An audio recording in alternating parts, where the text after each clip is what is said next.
Bismillah ar-Rahman ar-Rahim, alhamdulillah, wa salatu wa salamu ala Rasulullah, assalamu alaikum wa rahmatullahi wa barakatuh, and welcome back to Guess Who. As some of you guys guessed last time, the person we're talking about for today is Pangeran Diponegoro.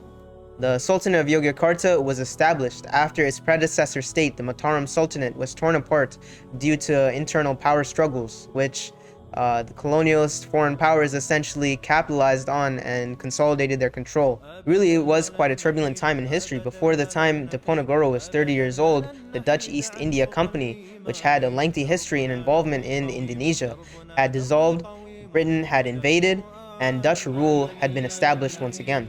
To be completely honest, there are varying reports on the character of Diponegoro himself, but what is found as a commonality between all of them is that he had an attachment to the Deen of Allah and had a distrust of the Dutch colonialists who were essentially manipulating and profiting on the backs of the Indonesian people. A popular example of Dutch exploitation in Java was in their cultivation system which they had established.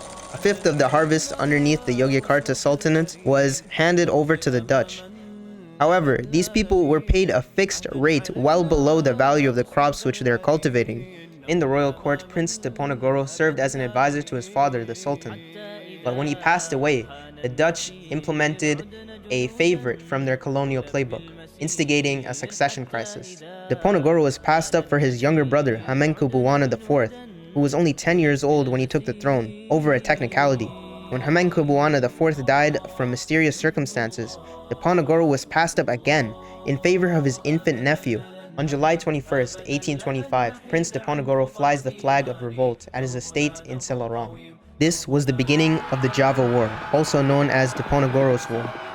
While many wars had been waged on behalf of ruling families, the Java War was waged for the sake of the prosperity of the Javanese people. One historian stated Diponegoro and his followers called this jihad against the Dutch and Murtad Javanese.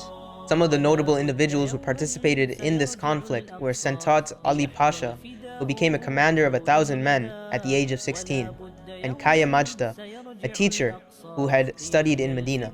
Diponegoro's offensive was highly effective at first, utilizing guerrilla warfare tactics.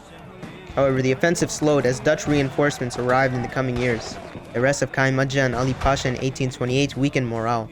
This was followed by the prince's own family members being arrested in 1829. Delegations from both camps meet in mid-February of 1830 to discuss negotiations. While they go smoothly, ultimately they are unsuccessful. After a series of meetings, Diponegoro put serious talks on hold due to Ramadan coming in. On Eid Day, the two sides meet once again, but Commander Hendrik de Kock demands that Diponegoro surrender to the Dutch army. It is said that Diponegoro finished off his cup of tea and was taken prisoner in front of his supporters. Following his arrest, the majority of the kings and regents of Java submit to Dutch authority. Diponegoro is thereafter exiled along with his family and close allies. He dies in Makassar, 1855. Jazakallahu khairan for watching. May Allah subhanahu wa ta'ala reward us with the best of this life and the next. And tune in next week to hear about a Persian polymath who contributed a great wealth of knowledge to the field of science. ربنا آتنا في الدنيا حسنة وفي الآخرة حسنة وقنا عذاب النار. السلام عليكم ورحمة الله وبركاته.